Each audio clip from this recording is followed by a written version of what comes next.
رسول اللہ صلی اللہ علیہ وسلم نے یہ بات ارشاد فرمائی کہ جب رمضان آتا ہے تو رمضان کی کچھ پروٹوکولز ہیں، رمضان سے پہلے اللہ کی طرف سے کچھ خاص اہتمام ہوتا ہے۔ فرمایا کہ اذا دخل رمضان، جب رمضان داخل ہو جاتا ہے، فتحت ابواب السماء، آسمان کے دروازے کھول دیے جاتے ہیں۔ اور یہاں پہ تو آسمان کے دروازوں کی بات ہے، ایک اور حدیث میں جنت کے دروازوں کی بات کہ جنت کے جو 8 دروازے ہیں وہ سارے کے سارے کھول دیے جاتے ہیں۔ اور آپ کو پتا ہے کہ جنت کے 8 دروازوں میں سے ایک دروازہ ایسا ہے جس کا نام ہے باب الریان، اور باب الریان یہ وہ دروازہ ہے کہ جس سے اللہ تعالیٰ روزے داروں کو داخل کرے۔ روزے داروں کو اس دروازے پر موجود دربان جو اللہ کی طرف سے وہاں پہ کھڑے ہوں گے، فرشتے، وہ پکار پکار کر کہیں گے کہ اے روزے دار، اس دروازے سے جنت میں داخل، یہاں سے آ جاؤ۔ تو اللہ نے باب الریان بالخصوص بنایا ہے جنت کے دروازوں میں، اور فرمایا وغلقت ابواب جہنم۔ اور اس مہینے کا ایک اور اہتمام یہ ہوتا ہے کہ جہنم کے سارے دروازے بند کر دیے جاتے ہیں۔ اور جہنم کے دروازے کتنے ہیں؟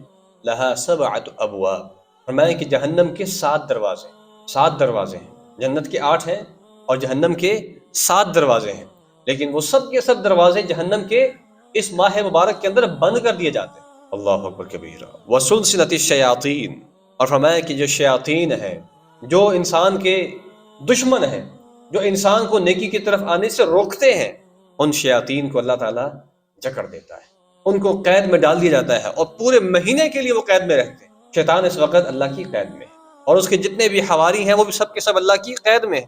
اور خالی شیطان نہیں بلکہ فرمایا اور جتنے بھی شیطان کے علاوہ سرکش قسم کے جنات ہوتے ہیں، اللہ ان کو بھی قید کر دیتا ہے۔ تو جب یہ قید ہو جاتے ہیں تو پھر اس کے بعد کیا ہوتا ہے؟ وَنَادَى مُنَادٍ يَا بَاغِيَ الْخَيْرِ أَقْبِلْ، آسمان سے آواز لگانے والا آواز لگاتا ہے۔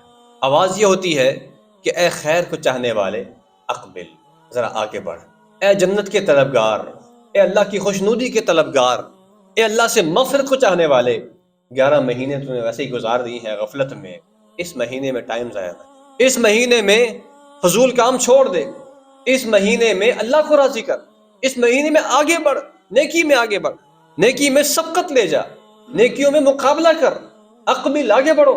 اور پھر ساتھ ہی یہ بات کہتا ہے وَيَا بَاغِيَ الشَّرِّ، اور اے سارا سال اللہ کو ناراض کرنے، اے سارا سال اللہ کی بغاوت کرنے والے انسان، سارا سال اللہ کے غضب کو دعوت دینے والے انسان، ابھی تیرے لیے موقع ہے، رمضان کا مبارک مہینہ ہے، باز آ جا، رک جا، بس کر دے، بہت ہو گیا ہے، 11 مہینے تو نے بہت اللہ کی نافرمانی کر، کم از کم اس مہینے میں تو کوئی اپنے گناہوں سے توبہ کر لے، باز آ جا، غفلت چھوڑ دے،